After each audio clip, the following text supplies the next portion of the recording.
How's that Marlins lineup looking? We're starting to get some familiar looks here from Skip Schumacher in the early parts of spring. Once the regulars are in, we're starting to see the lineup spots they're landing in. We're going to dig into that on today's episode and piece together what we think the Marlins lineup will be on a relatively regular basis. Also, we got the WBC that is has kicked off, and the main takeaway thus far is those air horns can be loud. And secondly, the pitch clock is having a huge impact on the game. How slow is the WBC? It's almost unwatchable, right? Only kidding, but we're going to dig into everything all on today's Locked On Marlins. You are Locked On Marlins, your daily podcast on the Miami Marlins. Part of the Locked On Podcast Network, your team every day.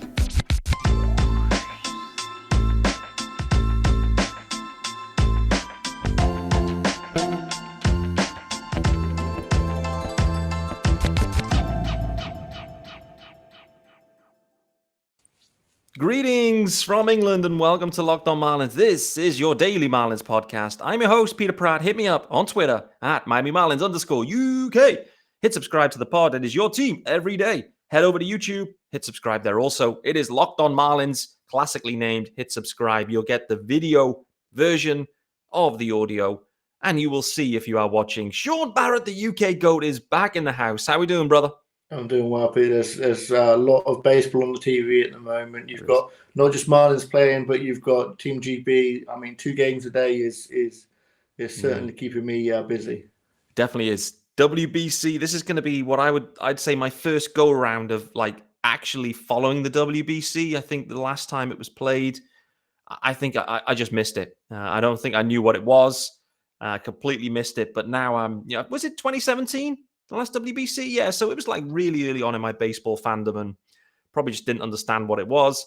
Nevertheless, I've got a lot more eyeballs on it this year. As you mentioned, GB are in there, mate. How great is it to start seeing some of the stuff filter through? Like, GB are playing right now, actually. They're playing against the Brewers as we speak. And we record this on Wednesday the 8th. It's 8:45 p.m. UK time. So we're getting our first look at the GB guys. Just how does it feel to have GB in the WBC, mate? It's crazy. You spoke about 2017 and the idea that I didn't really follow it too much either, just mainly because I tend to have a Marlins hat on my head 9 times at the time. So I didn't really care too much. But with Team GB in there, it makes a massive difference. And obviously, all the excitement and the interest that was garnered during that time for them to actually qualify, something that I don't think many fans really thought would happen. You can hope and you can dream. I mean, we're Marlins fans, we're used to doing that. But we didn't really expect it. And to be fair, it was kind of like a fairy tale story, the way that they came back in that final game. Yeah, it was. And just to have them on that main stage, to have that flag on the field is something that maybe we never thought we'd see. There's a little bit of disappointment, obviously, without some of the studs there from the Marlins, but it's still going to be a lot of excitement, and expectations are deservedly super low. But it's just being there, being represented is always a good thing. Yeah, I think it's huge. I think it's huge for European baseball, for British baseball. Like, we've got Team GB in the WBC. There'll be a lot of eyeballs on that. Plus, we got the London series back this year. Like, things are really starting to gain some momentum here with UK, Great Britain, however you want to phrase it, baseball as general, in general, making the connections and trying to grow the game. And that's what it's about. And I think it's perfect that Team GB have made this WBC off the back of the fact that they've got these London series games rolling and whatever. So yeah, good luck to the boys. We'll be following along. I did notice the USA game, which is clearly like the pinnacle game, I would say, is an un-UK friendly time, but some of the other ones are UK friendly, so we'll get to watch those. But they're taking on the Brewers today. As you mentioned, the Marlins guys that could have been playing for Team GB, they aren't. Obviously, Jazz Chisholm Jr. being one of them. And it looked like, actually, more generally, if there was a player that was looking to play games outside of the Miami pool, basically the Marlins have blocked that. It seems to be the way they've approached it. So if you're in that pool, played out of Miami, it's okay to play. Any other, not happening. So the Marlins are looking after their guys and they're looking after themselves. Totally get that. Is what it is. But what it means for the Fish, mate, is Sandy Alcantara's now gone, Jesus Luzardo, Johnny Cueto, Mean Gene Segura, and Luis Arias. So 5 guys out of camp into the WBC. Those guys are going to be full go, looking to win the tournament for their country. It creates some interesting opportunities for some of the other guys too, I would say. So let's kind of dig into it, mate. I think what we wanted to talk about, well, briefly before we start there, talk to me about Jake Mangum, mate, because he was one of the guys that was reassigned yesterday, along with Jacob Barrels and Dax Fulton, a few other guys. That one, I'd say Mangum kind of caught me off guard because it felt like there was likely some reps, but maybe it's just the fact that they're keeping Jazz around and they just want Jazz getting maximum amount of reps in center field. That's Mangum's position, obviously, and so I'm assuming that's the rationale behind it. But were you equally surprised on that one? I was. It is a case of, you're right, he's not going to get those reps, and I think he is a casualty of the fact that Jazz is sticking around. That was originally not the plan. I think for a long time it was that Jazz was going to go there. And so when that was changed, I think Mangum kind of lost out there. I mean, if you look at the way the outfield has been set up with Soler getting more reps out there, obviously Jazz is in there. We've got situations where De La Cruz isn't actually getting many starts, and he's projected as it stands to be an opening day starter. So for me, it's a bit of a surprise and a bit of a shame because I'm actually quite high on Mangum. But I think there are major league opening day guys that need their reps as well. So for Mangum, it's nice that he got a taste of the clubhouse, got around the guys. These are guys that he's going to be playing with at some point this year, I believe. Yeah. Whether that's through his performance or through health, or whether that's because the Marlins need an actual centre fielder. He's had his opportunity to play with those guys. Now he can go down to AAA or down to the minor league camps and actually get some time with the guys that he's going to be playing for the opening part of the season and get reps, because he will come up. So he needs to be hot and ready, because when that call comes, he's going to want to be ready. He's not going to want to have spent the next couple of weeks in a major league camp, nice, but not actually playing and maybe going cold. Maybe, we see in the early part of the season guys going down with, soft tissue injuries and muscle pulls. He needs to be ready. And the way he plays with his speed, then, he's going to want to be ready. Yeah, definitely. There's a decent opportunity here for Mangum. I guess it kind of relates to Jazz, clearly. Well, it definitely relates to Jazz. Equally, it relates to Peyton Burdick. And then I think, it relates to Garrett Hampson too. There's a few names in this mix from a center field perspective. Potentially you could kind of lay a John Birdie in there. But to your point, there's a good chance that we see a decent chunk of the season with Jake Mangum up with the big league club for whatever reason. And so, that one kind of slightly caught me off guard. But, if there's a lack of reps available, then get him reassigned and they can kind of get into the minor league stuff that's going on more in the backfields and those kind of arranged scrimmages, or however you want to phrase it. So wait and see. Let's do our ad. And then, guys, we're going to really dig into what we're seeing from Skip Schumacher in terms of the lineups, the position in the lineups that the guys are hitting from, and the tendencies we're seeing thus far, and starting to piece things together. Shaun's talked about the outfield there, and I think for me, that's one of the most interesting areas, the fact that Soler is kind of rotating around the outfield, which heading into spring, I don't think we overly anticipated. So, before we do that, let's tell you about our good friends over at FanDuel. We have some new graphics too. So if you are watching, you will enjoy the new graphics. And it is the midway point of the NBA season, guys. And it's the perfect time to download FanDuel, America's #1 sportsbook, because new customers get a no-sweat first bet up to $1,000. That's bonus bets back if your first bet doesn't win. Just download the FanDuel Sportsbook app. It's safe, secure, super easy to use. You can bet on everything from the money line, point scorers, and the number of threes drained. Yes, sir. Plus, FanDuel even lets you combine your bets for a chance at a bigger payout with a same-game parlay. Don't miss your chance to get a no-sweat first bet, $1,000 in bonus bets when you go to FanDuel.com/lockedon. That's FanDuel.com/lockedon to learn more. Make every moment more with FanDuel, an official sports betting partner of the NBA. Wonderful. Absolutely nailed that one. New graphics, new me. There we go. Right then, Shaun, let's get into it, mate, because we've definitely won the regulars. What we've seen in spring is basically the A team and the B team. Apart from like game 1, 2, and 3, it's definitely felt like quite an obvious divide. And to your point there, that's kind of meant that you've ended up with De La Cruz and Jesus Sanchez in particular, I'd say on the B team, pretty regularly. And so, but the A team that's been rolling, we've started to see the lineup construction. What's been your main takeaways from that? What have you seen thus far? Main takeaway, because I'm a bit of a homer, is Coop. Coop's hitting it. Apart from one game when he hit in the free spot, he's been the cleanup hitter every single game. There's been no player in the team that has been so consistently at one spot. So for me, that's huge. But I think it is a case of that lineup is pretty much set, or it looks like it. You've got Arias leading off, you've got Solar second, you've got Jazz third, and you've got Coop fourth, Avi fifth, and then it's Segura and Wendell. It is a case of these guys have been playing in those spots the most, 3, 4, 5 times in one spot. I think it's clear that the team have made a decision that that's the lineup or how they foresee it in the going. You're right with the idea of a second team. De La Cruz has played in that second team. He's not played often, but he's been at the top of the lineup, mainly because A, they want him to get at bats, presumably, and B, because he's in that second lineup and he's one of the better players on it. So it's interesting to see him hitting at the top of the lineup when, theoretically, if he is an opening day starter, he's going to be near at the end. But good point. It is a case of it's spring training. The games, we'll say this a lot over the next couple of weeks, I'm sure. We have to. The games don't matter. The results don't matter. The only thing that matters for me is getting some idea of how the team's going to play or how the team's going to line up as we open the season, and also health.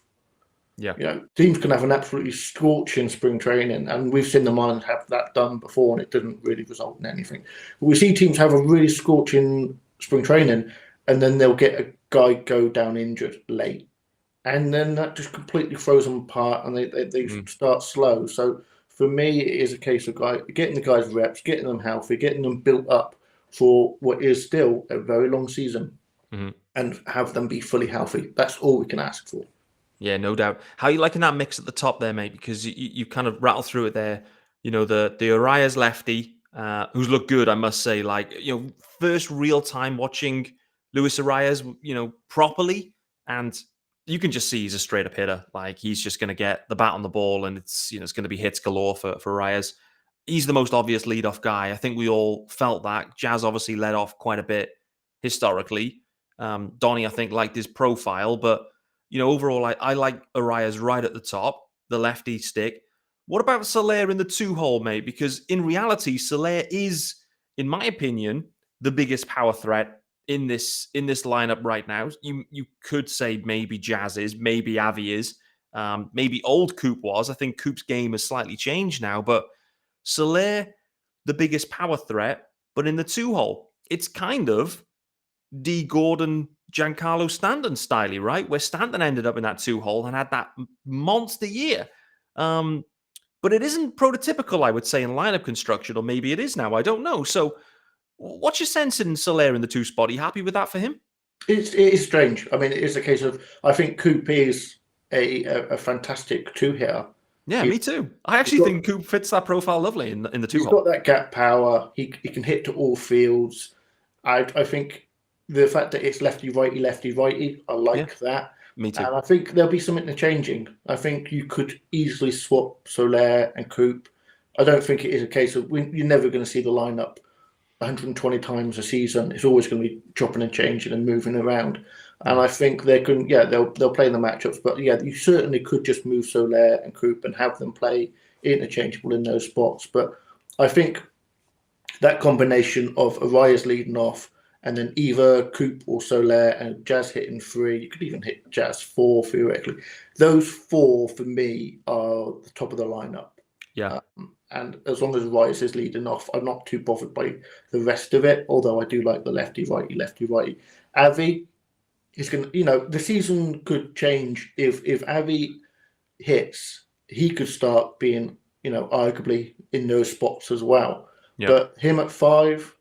I think that works as well, even if it is a hot bat. That top 5, if Soler is healthy, if Jazz is healthy, if Avi returns anything closer to his league averages or his career averages, that's quite a good top of the lineup for me. Yeah, I completely agree. I think it hinges clearly on the health, but that's just, it is what it is. But really, the key swing in this is, can Avisail Garcia return to odd year, skinny Avi type of numbers. His average, his career average. If there's anything around that, and I've got to be honest, mate, thus far, you have to feel optimistic, I would say. Are you feeling as optimistic as me with Avisel Garcia thus far in spring, or have I got a little bit carried away with one opposite field home run and a double in the same game? I don't know. I mean, that definitely flashed early, but overall, I would say with Avi, I'm more optimistic than I was last year, and there was a lot. We all felt the pain collectively with Avi with those grounders to third. But where's your head at with him at the moment? Yeah, I mean, it's small sample size, but when you're looking at Evan, he's got a 1,000 OPS. Like that's a sea change from what we saw last year. Definitely. And to see him, he's in shape. He's swinging a good bat at the moment. Yeah. I think it is a case of optimism. Maybe sometimes is a struggle for me, but I'm not pessimistic. I think that there is a good season coming up. I think what we saw last year, we just got to move on from and accept that was a bad year. He's held his hands up and said, I wasn't where I needed to be. I didn't do what I needed to do. And let's hope that that's the reason for his poor performance last year. And that now he's put that in, corrected that, then we can see a good season from him and see what ultimately the Marlins signed. Yeah, absolutely. Let me ask you this one about Jesus Sanchez, who I'd say is having a decent spring as well. But let me ask you this. Knowing what we now know in terms of, Jorge Soler's moving around the outfield, so he's playing there a little bit more than maybe we'd anticipated. Avisel Garcia obviously is out there. Jazz has moved into the outfield. Brian De La Cruz, they want to get at bats. All of a sudden, they've got, and you layer in Jesus Sanchez, you've got 5 guys there now, 5 outfielders. The question is Jesus Sanchez, if he had a minor league option year remaining, do you think he'd make this opening day roster? Really, the Marlins are trapped now. They either keep him on he makes the opening day roster, or he's waived, and someone will probably claim him. If he had a minor league option, what do you think they'd actually do here? They have handcuffed themselves, but let's assume that he had one. What would you do? I think they'd give them more options. I think it's a case of, I think he still is with the team opening day. He's small sample, but he's hit well. He's looked good as well. The at bats look, they look quality at bats. He looks like he's on it. He looks like he's focused, and I think that's something that's really important for him. Yeah. I think the rules change that will really help him, and I think it is a case of the Marlins are going to need somebody at centre field who's got a bat who can stage Jazz on his days off. Let's hope that Jazz doesn't have too many days off, but look what happened last year, playing through those injuries. He's going to need some time, and I think Jesus can be the player we need. His defense at centre field wasn't bad. No. I think there were some big sort of mistakes that were harked on quite a lot. I mean, we've done the same with Jazz in spring as well, to be fair. Yeah. But he wasn't actually that bad statistically in the field. And I think if he can get that bat working for him, then he deserves to be on the opening day lineup. And I think that's probably where we're trending at the moment, especially without, as you said, that option. Yeah, I'm the same. I feel with Jesus Sanchez, what I do wonder is, does he become the de facto backup center fielder? I think we have seen him sprinkled into center field with the B team. I think that's the interesting bit, is why, and this is maybe why they've moved De La Cruz and Jesus Sanchez into the B team, let's call it, because they can then take some reps at center field, where in the A team, it's Jazz and Jazz alone, because they have to do that. And so they may be putting those guys taking them away from Jazz so they can move them around. I do think for Jesus Sanchez specifically, if he knows he's just the backup center fielder, and it's like once every 5 games, once every 6 games, he knows he's out there in center field, that's a different mental toll to I'm out there 5-6 days a week in center field. To your point, early in the year with Jesus Sanchez, I'd say, it looked completely fine at center field. It looked fine. I think as the year grew on and he started to see the struggles with his stick, the mental errors kind of crept in a little bit at center field. And so I think maybe we've just landed on he can't play center field. I think he can as a backup option. to spot Jazz, absolutely. I think he's probably the next best center fielder on the roster. I'd prefer him than De La Cruz, to be honest with you. I think Sanchez is a better center fielder than De La Cruz. So, yeah, I think it's interesting. Well, clearly, he has to make the roster. He will make the roster. I'm just intrigued if he had a minor league option, would he make it? And I think the way things are going in spring and his versatility at center field, I think he probably would as well. So, this lineup more generally, I think you've summarized it well, Shaun, is that, that top 5 with a decent Avisel Garcia year, I think however you mix and match them, looks a nice top 5. You've then got Segura coming in below that. You've then got, one of, Jesus or De La Cruz. You've then got Wendell and you've got Stallings or Fortes. There's definitely options there, mate, for us to be optimistic about the offense. But what we haven't seen in spring thus far, and Craig Mish used one of my favorite words earlier to describe it. He said it's been putrid. It's been putrid in spring, which the wins and losses, they are what they are. It doesn't matter at all. But the offense hasn't been good in spring, mate. I mean, we just have to call it, like, even when the starters are in there against, like, not amazing pitching, that the offense still looks a little bit dead, which is a little bit concerning. Or are you not concerned about this at this point? Not at all. Not at all. You've got players playing, intermittently. They're playing in different spots in the lineup. They're playing different positions defensively. You've got guys learning new positions, and that's, to a certain degree, that's going to take up a lot of that. They know they can hit. They know when the season comes on, the bright lights start, that it'll all come muscle memory and that they'll start to hit again. But you've got Segura trying to play third, you've got Gerald trying to play center field, you've got Wendell trying to play shortstop, you've got Arias trying to play defensive positionings other than first base. It is a case of this is all coming, thick and fast at them. They've got the rules changes, they've got all this coming at them. The hitting, I think, for me at the moment is the least of my worries. Let's get these guys defensive reps. Let's get them healthy into the season, and the hitting will come. These are all, major league caliber hitters, and that's not something you can always say about the Marlins historically. No. I think this lineup is good. I think it will hit. I think whether it hits straight off the bat from April or late March, if it is, I don't know. But I think looking at that lineup, I've got a lot of optimism that if healthy and if correct, we'll have a good lineup. Guys, sound the horn, sound the klaxon. Shaun Barrett has optimism. Let's go. With that being said, we're going to there's no other conversation left now today. We're going to end the episode there and then. We're 20 minutes. We're just over 20 minutes. So we're going to call it a day. Thanks for making Locked On Marlins your first listen of the day. Now for your second listen, check out Locked On Fantasy Baseball. You can win your league by listening to Matt and Dom every day as they bring you the best fantasy draft strategies. You can find Locked On Fantasy Baseball wherever you get your pods, and on YouTube, of course, part of the Locked On Podcast Network, and it is your team every day. And with that being said, guys, thanks for making Locked On Marlins your first listen. Enjoy the game this evening. The Marlins going head-to-head with Team Israel. Hopefully, they don't get spanked by Team Israel as well. Me and Shaun will be back for tomorrow's episode as well. Spoiler, though, it's being pre-recorded this evening, so there will be no insight or coverage on the Marlins game against Team Israel. I am heading off to see Chris Brown. Yes, the R&B dude that is touring in the UK. I'm going to see him in Manchester on Thursday, so we're doubling up on our recording. So the next episode you hear will be recorded today, but will be dropped tomorrow. So you'll see me and Shaun then. See you then, guys.